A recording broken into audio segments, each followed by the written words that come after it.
আরে শুনছি সব আমাদের গ্রামে একটা চোর এলছে। কি বুঝিস? চোরটা কি ভয়ঙ্কর?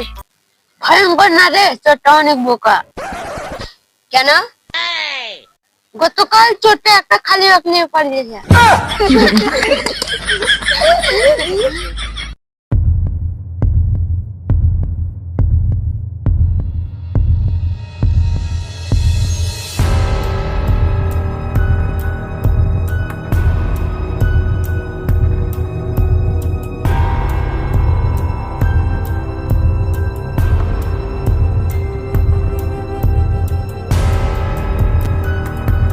আজকে একটা অনেক বড় চুরি করতে হবে, যাই দেখি।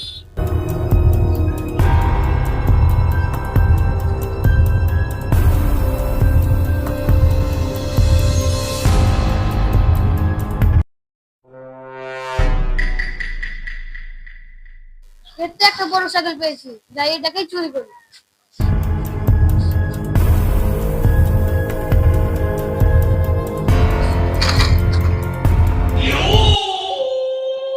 আরে এটা আমার সাইকেল। ওই একটু সাইকেলের ওজনটা মাপছিলাম, আর কিছু করিনি। সাইকেলের ওজন? বলেছে ব্যায়াম করতে, তাই জন্য বড়ি বানাইছিলাম।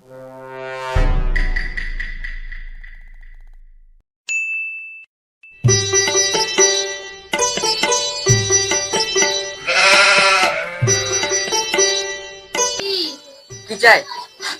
আমাকে এমন কিছু দিন যেন আমাকে কই না চিনতে পারে।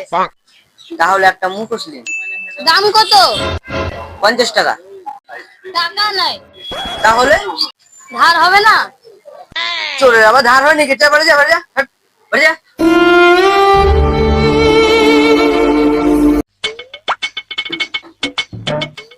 ভাই চোরটাকে ধরতে হবে, নাহলে এই গ্রামে অনেক কিছু চুরি করে নিবে।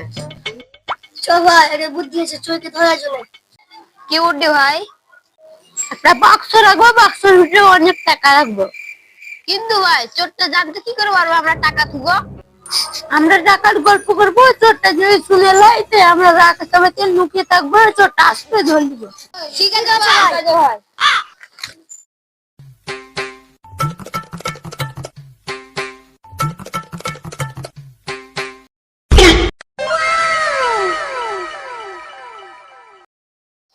দুশো টাকার নোট, আমার তো কপাল খুলে গেল।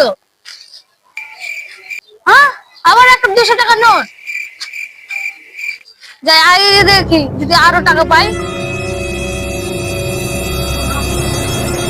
এতগুলো টাকা, আমার তো কপাল খুলে গেল।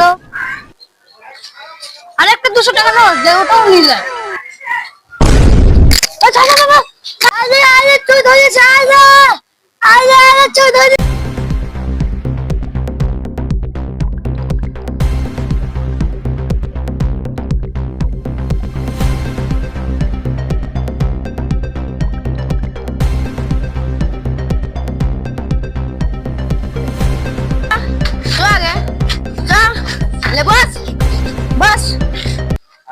এবার কোথায় যাবি? দে টাকা। ছাড় আমাকে, আমি বাড়ি যাবো, ছাড়। এই আটারি বাড়ি যাবি? মা বলেছে বিকালের মধ্যে আমাকে বাড়ি যেতে হবে। চুরি কেন করিস তুই? চাকরি পাইনি। তোকে ছাড়তে পারি, একটা শর্ত আছে। ছেলে বাংলা টিভিকে সাবস্ক্রাইব করতে হবে। আমি বাড়িতে সাবস্ক্রাইব করে দেবো। আপনারা কোনোদিনও সাবস্ক্রাইব করতে ভুলবেন না।